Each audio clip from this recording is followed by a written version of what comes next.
reasons that people kind of put out there. I view exploration as a challenge, and so trying to continue to feed that challenge means doing new and exciting things, whether it's climbing Kilimanjaro, it's something you haven't done before, whether it's any manner of kind of expedition that you may go on. If it's a new experience for you, it's exploring. As astronauts, and we kind of face a different role where we're exploring for everybody else, because we're not in a situation, at least right now, hopefully we will be someday, where everybody can participate as fully in that exploration dream. And after finishing high school, I attended Washington University in St. Louis, where I studied both mechanical engineering and physics. I had an ROTC scholarship from the Air Force.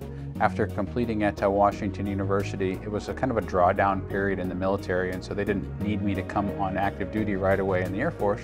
I applied for several schools when I considered where I would go to graduate school. First, I needed to have an option to actually go to graduate school, and the Air Force gave me that opportunity, at least from a time perspective.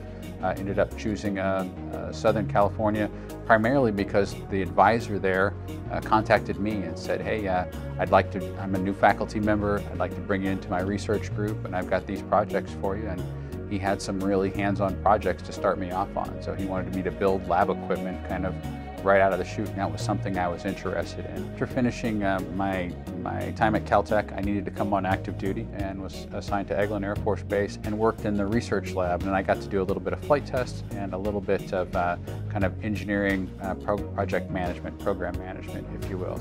Air Force Test Pilot School actually has both engineers and test pilots that go through it, and I went through the engineers curriculum. So I'm not a pilot, I'm a flight test engineer, and so we always joke that the pilots didn't really want to go to all the meetings and do all the paperwork associated with flight testing. Interestingly enough, in the Air Force there's actually a duty code for astronaut, and I put the duty identifier for astronaut right on there, and they said, that's not allowed. You can't just write astronaut as the first job that you want in the Air Force. You got to build up to that sort of a thing.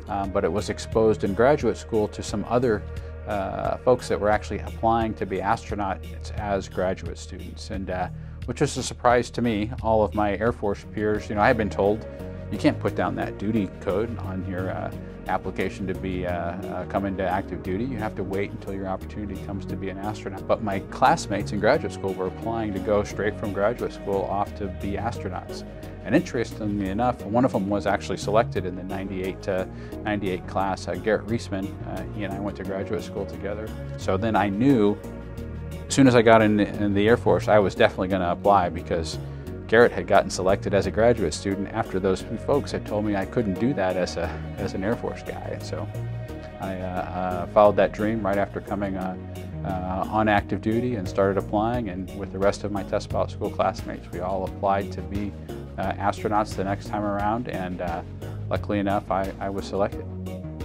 We repeatedly have opportunity to kind of participate in the development and design of the new vehicles, and this was true even when we were still flying the space shuttle.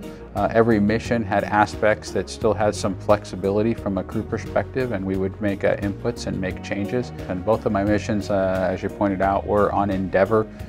So that's the ship that I did take into space. But as a Cape Crusader, one of those guys who worked in Florida, I was in all of the space shuttles, Columbia, all the operational ones after that. So I was exposed to all of them, and they absolutely were different. The workforce down at KSC really had an appreciation for every vehicle was unique, every vehicle was special, and we got kind of that special experience as Cape Crusaders.